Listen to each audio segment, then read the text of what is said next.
Hey guys, it's Rick from JBR Play, and I'm bringing you an introduction to the Raider class from the Viking faction in For Honor. So here we go. This is the Raider. As you can see, I've already played him a little bit, so I'm level 2 currently with him. He's ranked as an easy warrior, so one that's straightforward. As you can see, adaptable and straightforward under there as well. He's easy to handle, to use. He's pretty good fun. The loadout you see here, that's already customized a little bit. We'll go into more detail for that later. I'll be doing the 2 other videos on Vikings as well, so they'll be coming out in the next couple of days. You can see your basic loadout here as well. You can see a little symbol 12 with a sword through it. That's to indicate that I've got 12 pieces of kit for this specific hero. And underneath it, it shows my abilities, or feats as they call it in this game. So let's get stuck in. So this is the Raider moveset. This is the hero specific bit. As you can see here, we got Renown, which is essentially XP in this game. You earn more Renown in outnumbered fights by controlling objectives and by killing enemy soldiers to unlock your feats in a match. Now we're going to go on to Revenge mode. Revenge modes boost damage and health. All attacks are uninterruptible. Parry and throws knock enemies down, and attacks are auto-parried on activation. Now this is sort of essentially a beast mode, and you get it through killing enemies, getting into fights during your life, getting objectives and things like that. Now next up we got something exciting called the Stampede charge. And now this Stampede charge is really useful. You will see it in the duel, and you just knock enemies down, and it's really awesome, and I love it, and I use it a lot in the game when I'm playing the Raider. Now we're moving on to the controlled throw. It's really simple. It's a controlled throw. Hold release X to manage where you throw your enemy, and opponents lose stamina each time he knocks a nearby character. So yeah, this character kind of has that ability because he has hands free. Instead of like holding a shield, you can actually grab someone, unlike the Warlord. Now we're going to move on to the next bit, Raider Fury.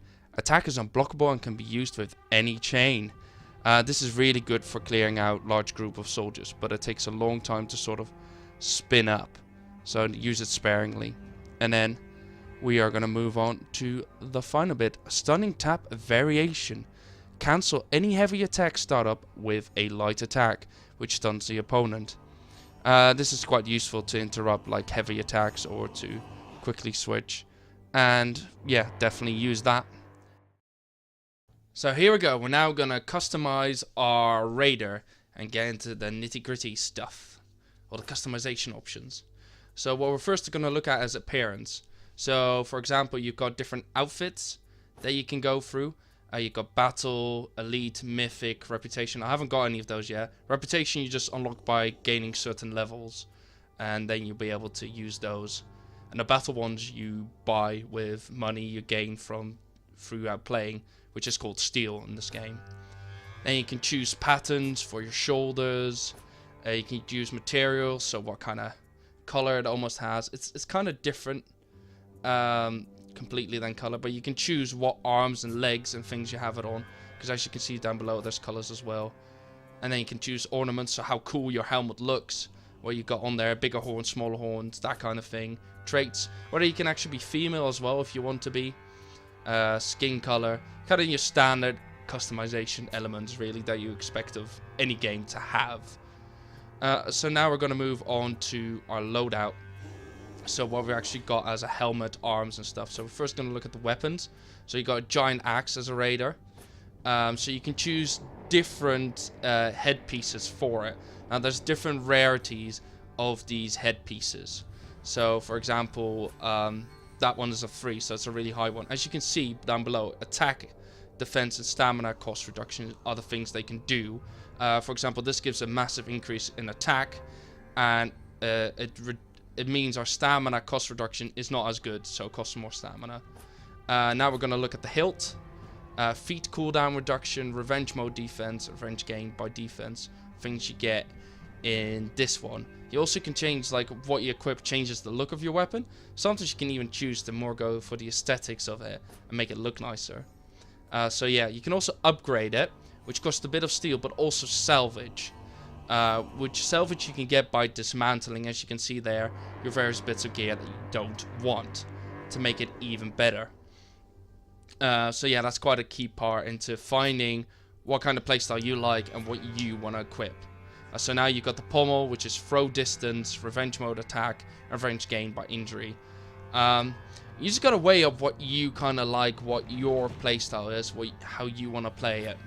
For example, revenge gain by injury I quite like, because I'm going to go full out and just try to smash people's heads in. So I'm going to take quite a bit of damage. So yeah, these are the arms. So you got block damage resistance, revive speed, and stamina regen. I don't need block damage resistance because I'm shit at blocking. Revive speed to pick up your teammates though, very useful. I like that, so I'm going to equip that. So now we've got the chest piece. This increased sprint speed, block damage, and execution health regen. Again, executions I forget half the time. Block damage, I don't block.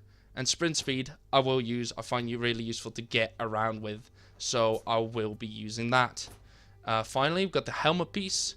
You got debuff resistance, revenge mode duration, and exhaustion recovery. So yeah, I'll go again. Exhaustion recovery is going to be useful for me. Now we're looking at abilities, which, as I said, are called feats in this game. So we're going to have a little look into that. Rush, trigger to gain movement speed for a short duration. Again, I like the sprinting in, running into battle, so that's good for me. Tireless, you unlock that at a later level as a passive. Lose stamina at a slower rate. Again, quite nice. And body count, passive, killing soldiers grants you health and stamina. Now for the second bit, you gain these through doing more sort of bits and bobs, killing people, that kind of thing, getting more points. Now, so the second one here is Inspire. Allies deal more damage, soldiers fight faster, and Bear Trap, as what you think it does, it damages and stops enemies in their tracks. You can activate these by the D-pad, as you can see from the buttons on there. So Fury, raise sprint speed slightly, and attack and defense greatly. These are all ones you unlock later. Battle Cry increases ally damage and makes enemy soldiers flee. And then Fire Flask, throw a projectile creating a fire effect over an area. Or Stalwart Banner, nearby allies continuously gain health. Or finally Slippery, activate to block all grab attempts for a while. So yeah, depending on your playstyle and what level you are, you can use different combinations of all these abilities. So it's really up to you. What is your playstyle with this hero and what do you want to accomplish? Then you got your executions. They are awesome. Like this one, neck breaker, snap, ouch, that's gotta hurt. Then we got Skull Cracker, here you go, cracking a skull, obviously. And then finally, Gut Buster. And here we go, up, boom, ouch, oh, in the gut. But that costs a lot of money to unlock, so it'll be a while before you can get that. You got What's the Point, sort of the defeatist option. Want This, the sort of challenging, come on, bring it, bro. Hulking Out, sort of again, just bring it, bro. And then you got combat ones, Shove Off, Piss Off, whatever you want to say. All of you, come and bring it. I love the fire animation in the back of that. And then Throat Slasher, you're a really bog standard one. And yeah, that's it for the loadout bit. Okay, so now we're going into a bit of a duel, and this duel is between me and John. Now, the first round I got handed to me because I wasn't actually aware of what exactly I was doing. So here we go, and I can now show you more what the Raider is really about. As you can see, we're a bit standoffish, but it's the Raider, because it's not quite as heavily armed. It can do quite quick attacks, but also quite brutal ones, as you can see there. You can absolutely... That is actually one of the iconic moves, the smash them and break their guard a bit. Which I love about this hero, this kind of smash into them. And I love it. It's a really good move and useful to break somebody's guard, especially the heavier heroes. Just a note, you won't be able to do that on the lighter assassin heroes, because they just attack you too quickly. So if they attack you and trying to stun them, it just doesn't work. But because John essentially is the knight's version of my class, I can actually smash. As you can see here, hup, there you go. And you sort of have your light sideways attacks, and then you go your heavy attacks with this giant, like, there you go. Those are some brutal attacks, and I love them. They do a lot of damage, and they just look good. And that's kind of what this hero's about. It's got kind of sort of the quick moves, it's got the dump tackle, and it's got some heavy attacks. None of which are as quick as the Assassin's class, for example, or as heavy as the heavy classes, but they're good in between all-rounder class.